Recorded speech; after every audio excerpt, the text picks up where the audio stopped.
माँ का जो प्यार होता है और जो विश्वास होता है ना कि भाई हम किसी भी चीज़ से लड़ जाएँगे, आप मेरे को कैसा भी ट्रीट कर लो अगर आप बच्चे हो, लेकिन मैं जो है किसी भी बड़ी फ़ोर्स से लड़ जाऊँगा एज़ पेरेंट्स। ये जो भावना है ना बहुत अच्छे तरीके से माँ के अंदर दिखाई है। ये ट्रू किसी बाप के लिए भी है, माँ के लिए, लेकिन जो माँ की इमोशंस होती है ना वो नेक्स्ट लेवल की होती है।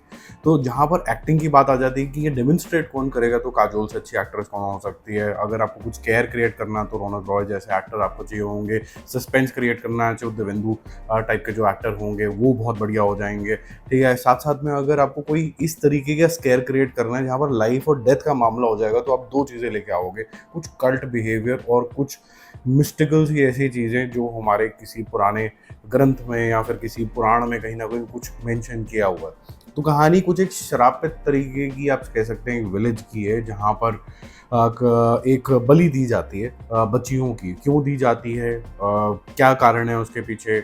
सेकेंडली, किसी वजह से जब काजोल और उसकी फैमिली यहाँ पर आती है, क्यों आती है वो तो आप मूवी के अंदर देखना। तो उसकी बच्ची जो ग्रोन अप है उसको भी कहीं ना कहीं थैंक यू वेरी मच कर दिया जाता है। मतलब उसको मारा तो नहीं जाता है, लेकिन उसको अगवा कर लिया जाता है। किसने किया है, क्या वो उसको छुटवा भी पाएगी कि नहीं छुटवा पाएगी, ये सारी स्टोरी मोटा मोटा तरीके से फॉर्म करती है।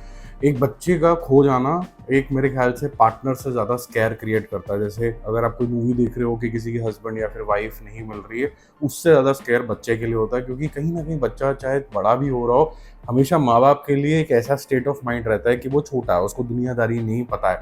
ठीक है, तो और जो पेरेंट्स होते हैं वो इस तरीके के माइंडसेट में होते हैं कि जो मतलब कहते हैं ना कि बिना किसी स्वार्थ के करते हैं। तो ये जो भावना है ये ठीक तरीके से मूवी के अंदर कैप्चर करी गई है। ठीक है, सेकंड चीज़ जो कैप्चर करी गई है कि जो गोर आपको दिखना चाहिए, जो आपको एक ईरी फीलिंग आनी चाहिए जब आप जाते हैं फॉरेस्ट एरिया के अंदर, या फिर एक सस्पिशियस से तरीके की टोन चाहिए होती है लोगों के डायलॉग के अंदर, वो जो चीज़ है वो डायरेक्टर ने बहुत अच्छे तरीके से पकड़ी है। तो ये सारी चीज़ों में टिक मार्क लगते चले जाते हैं। एक्टिंग के बारे में मैं आपको ऑलरेडी बता चुका हूँ।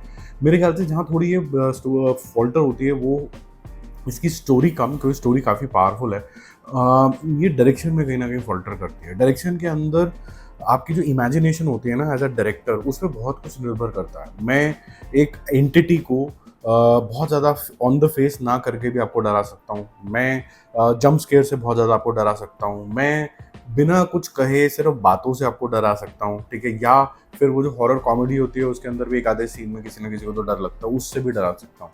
यहाँ पर जो डायरेक्टर ने एक ब्रेव चीज़ करी है कि उसने बहुत जल्दी एंटिटी जो है यहाँ पर जो डार्क फोर्स है उसको एक्सपोज़ कर दिया है। और उसके एक्सपोज़ होने से जो आपका डर का क्वोशंट होता है ना, वो धीरे कम होता चला जाता है अंटिल द लास्ट मोमेंट, क्योंकि एंडिंग बहुत अच्छी है इसकी। तो आप हाई पॉइंट पे निकलते तो हो, लेकिन वो जो ट्रांसफॉर्मेशन है वो बहुत अच्छे तरीके से यहाँ पर एक्सप्लेन नहीं करी है कि ये गॉडली जो पावर है ये किस तरीके से इसके अंदर आई है। अगर आपको कंतारा और ये सब चीज़ें तरीके की चीज़ें पसंद आती हैं, एंड के अंदर एक ज़बरदस्त तरीके की ट्रांसफॉर्मेशन आती है, पर्पस नज़र आता है, माँ का पर्पस अपने बच्चे को बचाने से ज़्यादा क्या हो सकता है, ये सारी चीज़ें आपको यहाँ पर देखने को मिलती हैं, तो वो अच्छा है। लेकिन डायरेक्शन कहाँ पर फ्लॉड है, विजन के अंदर, कि मुझे एंटिटी को ट्रीट कैसे करना है। ठीक है, उस एंटिटी को अगर मैं ओवर एक्सपोज कर दूंगा तो लोग डरना बंद कर देंगे, वो क्रीचर फिल्म बन जाएगी।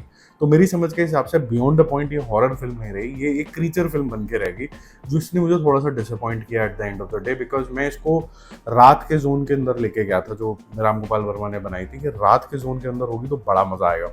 बट अनफॉर्चुनेटली उस जोन के अंदर जाती नहीं है, बहुत ज़्यादा स्केयर क्रिएट नहीं करती है। लेकिन जिस तरीके से इन्होंने हल्का-फुल्का हिंट दी है, शैतान से लिंकेज बिठाया है, म्यूज़िक के अंदर थोड़ा सेम टाइप का बीच-बीच में फ्लेवर है। म्यूज़िक अच्छा है, बैकग्राउंड अच्छा है, वीएफएक्स भी ठीक-ठाक हैं। तो उस सेंस में अगर मैं बोलूँ तो ये 2 एंड हाफ स्टार वाली पिक्चर है। ये जो शैतान जो इम्पैक्ट क्रिएट करके गई, ये वो वाली अनफॉर्चुनेटली पिक्चर नहीं है। लेकिन हो सकता है एक सरप्राइज़ हिट के साथ निकल के आए, क्योंकि जो माँ और बच्चे का जो बॉन्ड होता है ना वो बहुत ज़्यादा प्योर होता है, उसके लिए कोई कुछ भी करेगा। और माँ और बच्चा ही अगर पापा को बोलेंगे जाके देख के आओ थिएटर के अंदर, तो सबको एज अ फैमिली जाना पड़ेगा। तो हो सकता है कि ये एक सरप्राइज हिट निकल के आए, क्योंकि पिक्चर बुरी नहीं है। जस्ट दैट कि जिनको बहुत ज़्यादा एक्सपेक्टेशन होती हैं कि भाई मुझे मतलब प्रिस्टीन हॉरर जिसे कहा जाता है कि मैं डर के आया, वैसा वाला माहौल तो नहीं होगा इसके अंदर। इसके अंदर करेज की कहानी आपको ज़्यादा दिखेगी, और माइथोलॉजी थोड़ी-सी आपको सिखाई जाएगी कि वो रक्त बीज और ये सारी चीज़ें क्या थीं, कैसे वो एक डीमन के ब्लड से क्या हो गया, ये सारी चीज़ें आपको बताई जाएंगी लार्जली, ठीक है। बाकी देख के आओ, एंजॉय करो, फिर उसके बाद मेरे को बताना कि आपको कैसी लगी।